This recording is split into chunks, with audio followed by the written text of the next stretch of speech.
कि प्रश्न पत्र की कमी हो गई? क्यों ऐसा हुआ? क्या छात्र जबरदस्ती परीक्षा भवन में घुस गए थे क्या? जब आपने व्यवस्था की छात्रों के बैठने का, तो ऐसी स्थिति क्यों आई?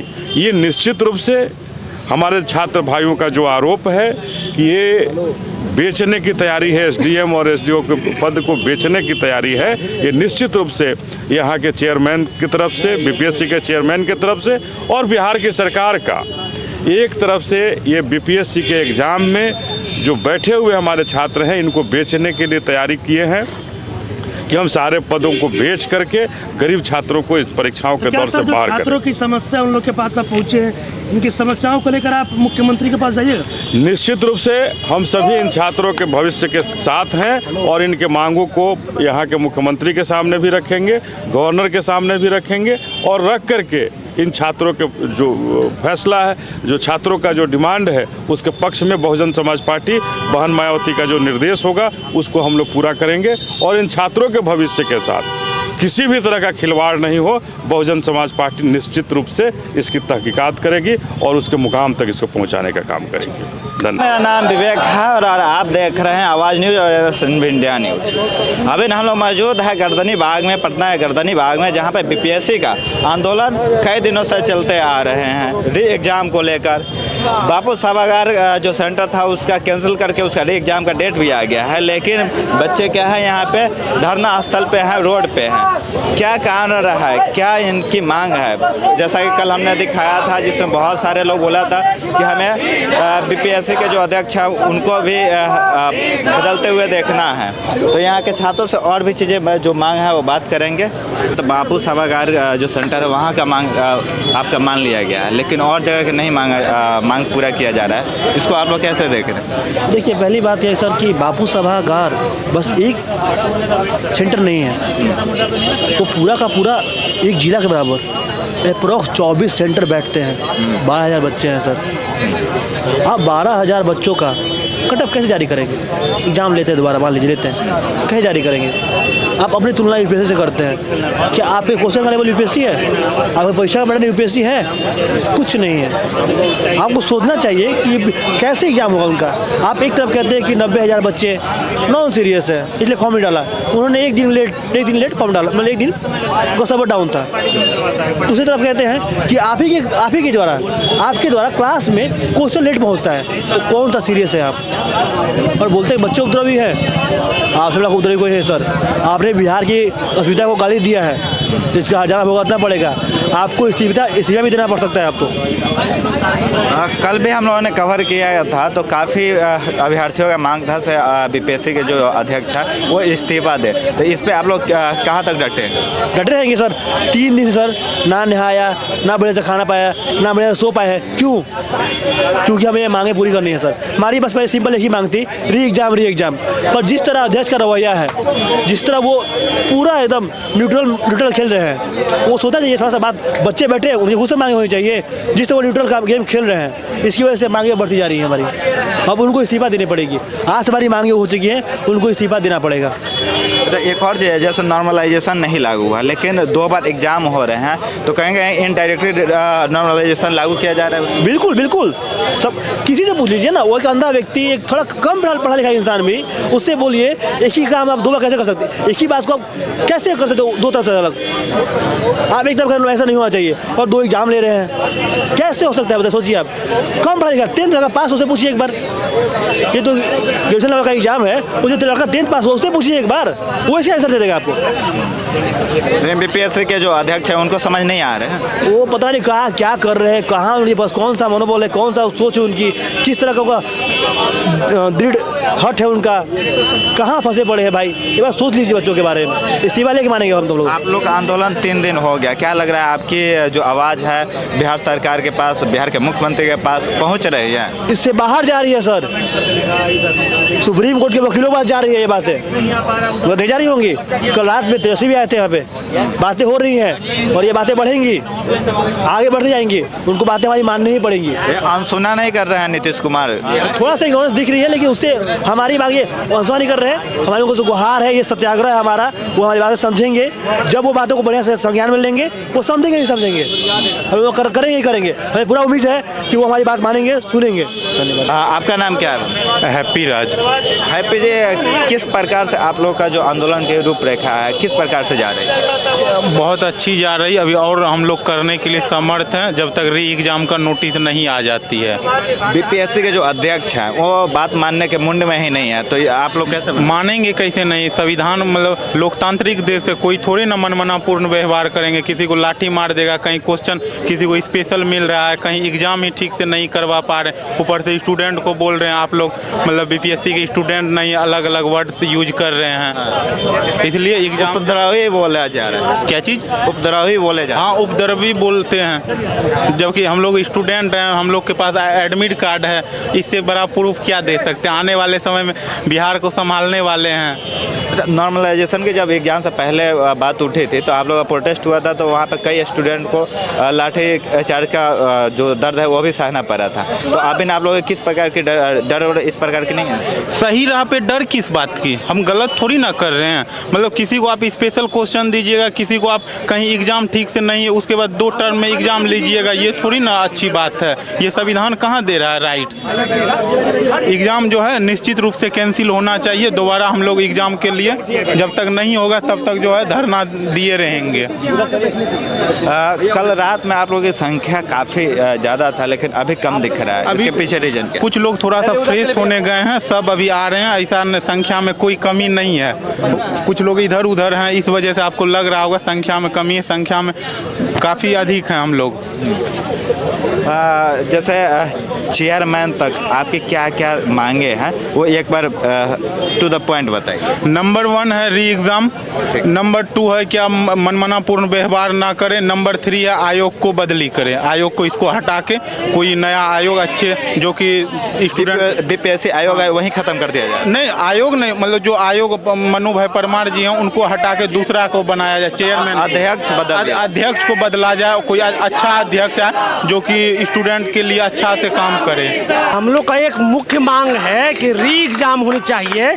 क्यों री एग्जाम होनी चाहिए? क्योंकि आप एग्जाम एक ही है और 12,000 बच्चों का आप फिर से एग्जाम ले रहे हैं। इसका मतलब एक एग्जाम में 2 पेपर और 2 पेपर का मतलब 2 कट ऑफ हो जाएगा। तो इसका मतलब कैसे आप तय करेंगे कि कौन सा पेपर हार्ड है और कौन सा पेपर आसान है? कहीं ना कहीं उसमें भी नॉर्मलाइजेशन दिख रहा है। यही दिख रहा है कि आयोग जो है पीछे दरवाजे से ये नॉर्मलाइजेशन को एंट्री कराने की कोशिश कर रहे हैं, जिस पर वो पहले से अडिग थे कि हम नॉर्मलाइजेशन करेंगे, लेकिन वो सामने से ना करके पीछे से वो कर रहे हैं। आखिर पटना जैसे महत्वपूर्ण जगह पर जहां सारा प्रशासनिक महकमा बैठा हुआ, वहां इतनी गड़बड़ी कैसे हो सकती है? और जहां इतना बढ़िया परीक्षा एग्जामिनेशन सेंटर है, अगर यहाँ कहीं साजिशन आयोग की तो ये गड़बड़ी नहीं है। आखिर प्रश्न पेपर कम कैसे हो गया? ये तो आयोग की मंशा पर हम लोग की शक है। क्या जो सही अभ्यर्थी हैं जो सही से पढ़ाई कर रहे हैं उनके पीठ पे कहीं ना कहीं चाकू घोंपने का काम कर रहे हैं बीपीएससी? यस, आप सोच लीजिए कि अगर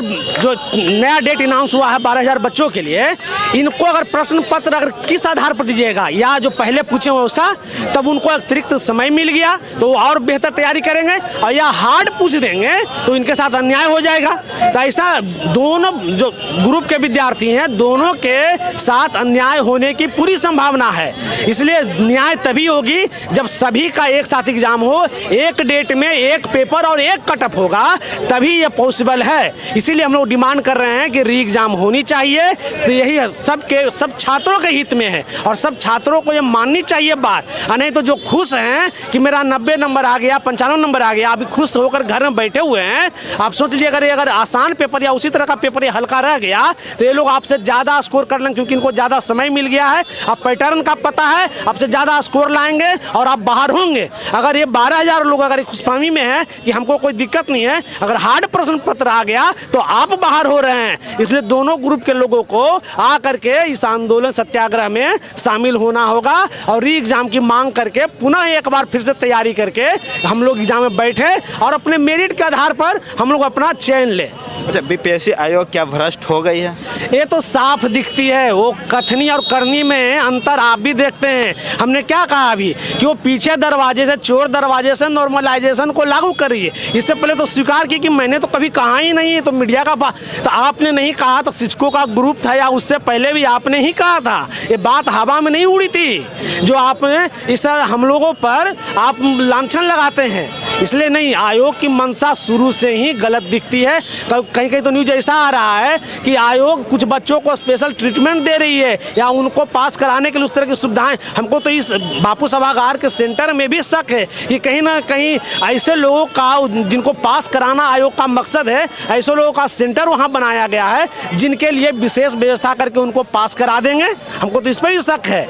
इसलिए नहीं, एग्जाम फिर से होनी चाहिए, री एग्जाम होनी चाहिए। हम लोग बस एक ही डिमांड है कि री एग्जाम होनी चाहिए। इतना दिन लेट हुआ, 2 महीना और लेट होगा और फिर से पढ़ के एग्जाम देंगे।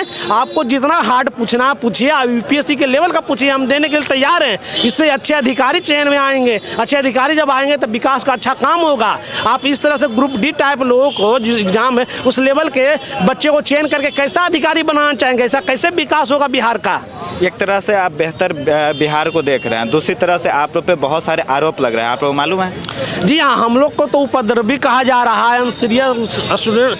बताइए। बोला जा रहा है विपक्षी पॉलिटिकल पार्टियों का फंडेड स्टूडेंट है। यह एक स्वतः आंदोलन है, जैसे भारत छोड़ो आंदोलन स्वतः स्फूर्त हुई थी, वही है। हम सब की कॉमन समस्या, जब कॉमन समस्या होती है ना तो लोग में अपने जन जागृति आती है और हम अपनी आत्मा की आवाज़ सुनकर अपने हक और अधिकार को लेकर के यहाँ इकट्ठा हुए। किन्हीं के कहने पर इकट्ठा नहीं हुए, ये हम सब अपनी लड़ाई लड़ रहे हैं। अगर हम आज नहीं लड़ेंगे, आज इस नॉर्मलाइजेशन का विरोध नहीं करेंगे तो यह आगे आने वाले परीक्षाओं पर विद्यार्थियों पर थोप दिया जाएगा। और आप जानते होंगे कि नॉर्मलाइजेशन विद्यार्थियों को हित में नहीं है। इसलिए हम लोग अपने आए हैं कि किसी विपक्षी या किसी के कहने बहकावे पर हम लोग नहीं आए हैं। आपकी बात सुनी जाएगी, आप लोग को उम्मीद है? सुनी जाएगी, एकदम सुनी जाएगी। अभी आपने देखा कि कुछ जो नेता सत्ता पक्ष या विपक्ष के वो लोग भी हमारी बातों से सहमत हैं। सत्ता पक्ष वाले को तो नहीं देखे, विपक्ष वाले को काफी देख रहे हैं। जी हाँ, जो विपक्ष वाले हैं वो आए, सत्ता पक्ष वाले भी सुनेंगे और वो सुनेंगे हमारे, क्योंकि हम लोग की मांग जायज है। हम लोग इतने अनपढ़ नहीं, यहाँ सब ग्रेजुएट है, सब कमीशन के विद्यार्थी हैं, सब गहन अध्ययन किए हुए, उन्हें अच्छे से पता है कि हम क्या चाह रहे हैं, हमारे साथ क्या अन्याय हुआ। आयोग ने हमें कहा कि आप ये पढ़ लो, आप ऐसे पढ़ लो, आपसे इस तरह प्रश्न पूछेंगे और आप हमारे साथ तो धोखा किए। आप तो हमारे साथ जिस तरह से व्यवहार किया आयोग ने, विद्यार्थियों का मनोबल तोड़ने का काम किया। अब कौन विद्यार्थी मोटी मोटी किताबें पढ़ेगा, अच्छे अच्छे जो एकेडमिक्स बुक होंगे कौन पढ़ना चाहेगा? लोग कहेगा कि इसी तरह से जब पढ़ के पास होते हैं तो ऐसे में कैसे अच्छे लोग आएंगे? इसलिए नहीं, आयोग से डिमांड है कि हमें री एग्जाम होनी चाहिए। आप लोग आए हैं, घर से कोई दबाव नहीं रहता कि आंदोलन में आप लोग को नहीं जाना है? घर से घर पेरेंट्स भी समझते हैं कि हम लोग कुछ गलत काम तो कर नहीं रहे, अपने हक के लिए आवाज़ उठा रहे हैं। हम लोग नहीं उठाएंगे तो कौन उठाएगा? आप लोग कितने दिनों से आ रहे हैं? हम लोग तो 18 तारीख से ही आ रहे हैं। 18 से आ रहे हैं, घर का लोग आपको अलाउ कर रहे हैं और कहीं ना कहीं आपको सरकार भी अनसुना कर रही है इतनी परेशानियों के बाद। तो आप लोग क्या कहना चाहेंगे बीपीएससी के चेयरमैन से? तो हम लोग कोई बात ही नहीं करना है, वो सीधे अब इस्तीफा देंगे। हमारी बस मांगे नीतीश कुमार से। तो उनसे क्या बोलना चाहेंगे? जो अध्यक्ष है उनको बदल दिया जाए? बिल्कुल। अब ऐसे जिनके ऊपर इतना FIR लगा हुआ है वैसे को क्यों बैठाया गया बीपीएससी के चेयरमैन के रूप में? हमारी बस यही मांगे, हमारा री एग्जाम हो और वो इस्तीफा देंगे। आप लोगों को कैसा लगता है कि आप एक छात्राएं होकर यहाँ पे बैठी हैं, उसके बाद आप लोग कई सारे आरोप लगते हैं, ऐसे आप लोग विपक्ष के जो पॉलिटिकल पार्टी है उसके फंडेड है, उसके बाद आप लोग उपद्रवी हैं, इस प्रकार से आप लोग कैसे मनोबल कैसे हो? मेन तो यही बात है ना कि अध्यक्ष हैं जो हम लोग को कभी उपद्रवी बोल रहे हैं, कभी नॉन सीरियस बोल रहे हैं। हम लोग नॉन सीरियस हैं। नॉन सीरियस तो आयोग खुद है जो एग्ज़ाम के 2 दिन पहले सेंटर बदल रहे हैं। कभी पटना का सेंटर बदलते हैं, कभी गया नवादा वाले का सेंटर बदलते हैं। एशिया का सबसे बड़ा बापू परीक्षा परिसर बना है, वहाँ पे क्वेश्चन नहीं पहुँच पाता, कहते हैं क्वेश्चन घट गया। ऐसा कहीं होता है? जब पटना में कई हाल है तो बाकी जिलों का तो कोई हाल वाली बात ही नहीं है। आप लोगों का जो सेंटर था क्या बापू सभागार ही था? नहीं नहीं, मेरा सेंटर बापू सभागार में नहीं, मेरा सेंटर वैशाली में पड़ा था। तो आप लोगों को क्या डर है जो बापू सभागार का री एग्जाम हो रहा है, तो आप लोग मतलब किस प्रकार के डर है से वहाँ पे पेपर हार्ड होगा या और ज़्यादा सॉफ्ट होगा? बापू सभागार एक सेंटर का बात नहीं ना है, वहाँ पे लगभग 12 से 15 हज़ार लोग हैं और 12,000 मतलब कि पूरा एक जिला 23 से 24 सेंटर, तो वहाँ एक पूरे जिले में, तो फिर बात तो वही नॉर्मलाइजेशन वाली बात हो गई जिसके लिए हम लोग 6 तारीख को आए, लाठी खाए, फिर तो वही बात हो गया। उनका नॉर्मलाइजेशन करेंगे, वो किस बेसिस पे पेपर लेंगे? या तो उनके साथ नहीं हो जाए तो हम लोग साथ नाइंसाफ़ी होगा।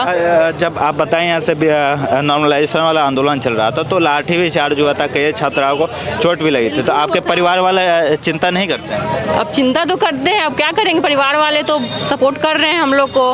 बस अब मुख्यमंत्री जी से आशा है कि वो हम लोग के साथ न्याय करेंगे।